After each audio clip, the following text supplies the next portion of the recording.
Welcome to Staines Court Podcast.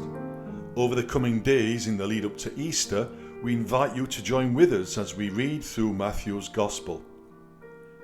It's an opportunity to pause just for a few moments each day at a time that suits you to listen once again to the story of history, the revelation of God through Jesus. Each day a member of this congregation will simply read a passage from St. Matthew for you to listen to and reflect on.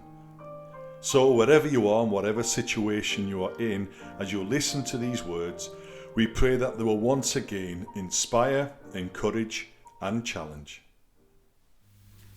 Matthew chapter 23. Then Jesus addressed the crowds and his disciples. The scribes and the Pharisees speak with the authority of Moses, he told them. So you must do what they tell you and follow their instructions. But you must not imitate their lives, for they preach but do not practice. They pile up back-breaking burdens and lay them on other men's shoulders, yet they themselves will not raise a finger to move them. Their whole lives are planned with an eye to effect. They increase the size of their phylacteries and lengthen the tassels of their robes. They love seats of honour at dinner parties and front places in the synagogues. They love to be greeted with respect in public places and to have men call them rabbi. Don't you ever be called rabbi. You have only one teacher, and all of you are brothers. And don't call any human being father, for you have one Father, and he is in heaven. And you must not let people call you leaders. You have only one leader, Christ. The only superior among you is the one who serves the others. For every man who promotes himself will be humbled, and every man who learns to be humble will be promotion. But alas for you, you scribes and Pharisees, play actors that you are. You lock the doors of the kingdom of heaven in men's faces. You will not go in yourselves, neither will you allow those at the door to go inside. Alas for you, you scribes and Pharisees, play actors. You scour sea and land to make a single convert, and then you make him twice as ripe for destruction as you are yourselves. Alas for you, blind leaders, you say, if anyone swears by the temple, it amounts to nothing. But if he swears by the gold of the temple, he is bound by his oath. You blind fools, which is the more important, the gold or the temple which sanctifies the gold? And you say, if anyone swears by the altar, it doesn't matter. But if he swears by the gift placed on the altar, he is bound by his oath. Have you no eyes? Which is more important, the gift or the altar which sanctifies the gift? Any man who swears by the altar is swearing by the altar and whatever is offered upon it. And anyone who swears by the temple is swearing by the temple and by him who dwells in it. And anyone who swears by heaven is swearing by the throne of God and by the one who sits upon that throne. Alas for you, scribes and Pharisees, you utter frauds, for you pay your tithe on mint and aniseed and cumin, and neglect the things which carry far more weight in the law, justice, mercy, and good faith. These are the things you should have observed, without neglecting the others. You call yourself leaders, and yet you can't see an inch before your noses, for you filter out the mosquito and swallow the camel. What miserable frauds you are, you scribes and Pharisees. You clean the outside of the cup and the dish, while the inside is full of greed and self-indulgence. Can't you see, Pharisee?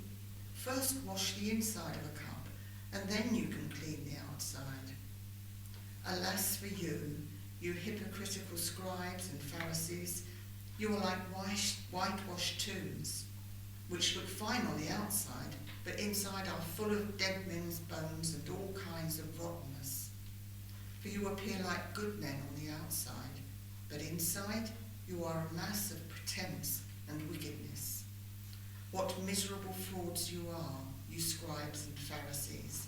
You build tombs for the prophets and decorate monuments for good men of the past, and then say, if we had lived in the times of our ancestors, we should never have joined in the killing of the prophets. Yes, your ancestors. That shows you to be sons indeed of those who murdered the prophets. Go ahead then and finish off what your ancestors tried to do. You serpents, you vipers brood, how do you think you are going to avoid being condemned to the rubbish heap? Listen to this. I am sending you prophets and wise and learned men, and some of these you will kill and crucify. Others you will flog in your synagogues and hunt from town to town, so that on your hands is all the innocent blood spilt on this earth, from the blood of Abel, the good, to the blood of Zechariah, Bachariah's son, whom you murdered between the sanctuary and the altar. Yes, I tell you that all this will be laid at the doors of this generation. O Jerusalem, Jerusalem, you murder the prophets and stone the messengers that are sent to you. How often have I longed to gather your children around me, like a bird gathering her brood together under her wings, and you would never have it. Now all you have left is your house. I tell you that you will never see me again until the day when you cry, blessed is he who comes in the name of the Lord. Matthew chapter 24.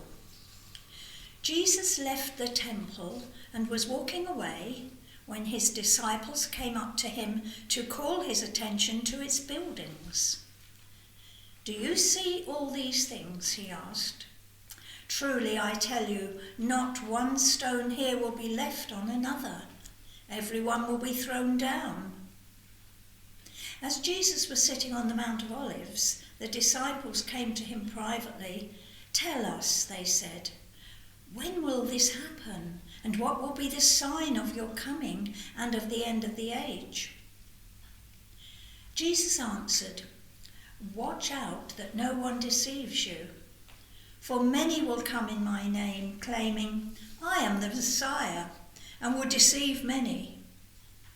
You will hear of wars and rumours of wars, but see to it that you are not alarmed. Such things must happen, but the end is still to come. Nation will rise against nation, and kingdom against kingdom. There will be famines and earthquakes in various places. All these are the beginning of birth pains. Then you will be handed over to be persecuted and put to death, and you will be hated by all nations because of me. At that time many will turn away from the faith and will betray and hate each other, and many false prophets will appear and deceive many people. Because of the increase of wickedness, the love of most will grow cold. But the one who stands firm to the end will be saved.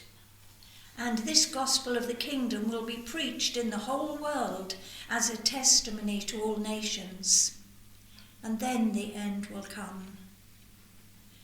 So when you see standing in the holy place the abomination that causes desolation, spoken of through the prophet Daniel, let the reader understand, then let those who are in Judea flee to the mountains. Let no one on the housetop go down to take anything out of the house. Let no one in the field go back to get their cloak. How dreadful it will be in those days for pregnant women and nursing mothers.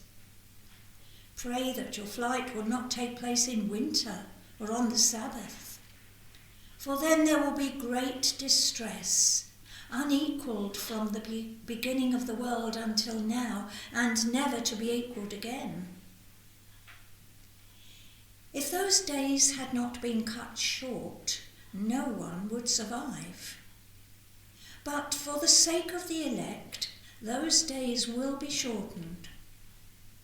At that time, if anyone says to you, 'Look, here is the Messiah,' or 'There he is,' do not believe it. For false messiahs and false prophets will appear and perform great signs and wonders to deceive, if possible, even the elect. See, I have told you in advance. So if anyone tells you, 'There he is out in the desert,' do not go out. Or 'Here he is in the inner rooms,' do not believe it. For as lightning that comes from the east is visible even in the west, so will be the coming of the Son of Man. Wherever there is a carcass, there the vultures will gather." Immediately after the distress of those days, the sun will be darkened, and the moon will not give its light. The stars will fall from the sky, and the heavenly bodies will be shaken. Then will appear the sign of the Son of Man in heaven. And then all the peoples of the earth will mourn when they see the Son of Man coming on the clouds of heaven with power and great glory. And he will send his angels with a loud trumpet call, and they will gather his elect from the four winds, from one end of the heavens to the other. Now learn this lesson from the fig tree. As soon as its twigs become tender and its leaves come out, you know that the summer is near. Even so, when you see all these things, you know that it is near, right at the door. Truly I tell you, this generation will certainly not pass away until all these things have happened. Heaven and earth will pass away, but my words will never pass away. But about that day or hour no one knows, not even the angels in heaven, nor the Son, but only the Father. As it was in the days of Noah, so it will be at the coming of the Son of Man. For in the days before the flood, people were eating and drinking, marrying and giving in marriage, up to the day Noah entered the ark. And they knew nothing about what would happen until the flood came and took them all away. That is how it will be at the coming of the Son of Man. 2 men will be in the field. One will be taken and the other left. 2 women will be grinding with a hand mill. One will be taken and the other left. Therefore keep watch, because you do not know on what day your Lord will come.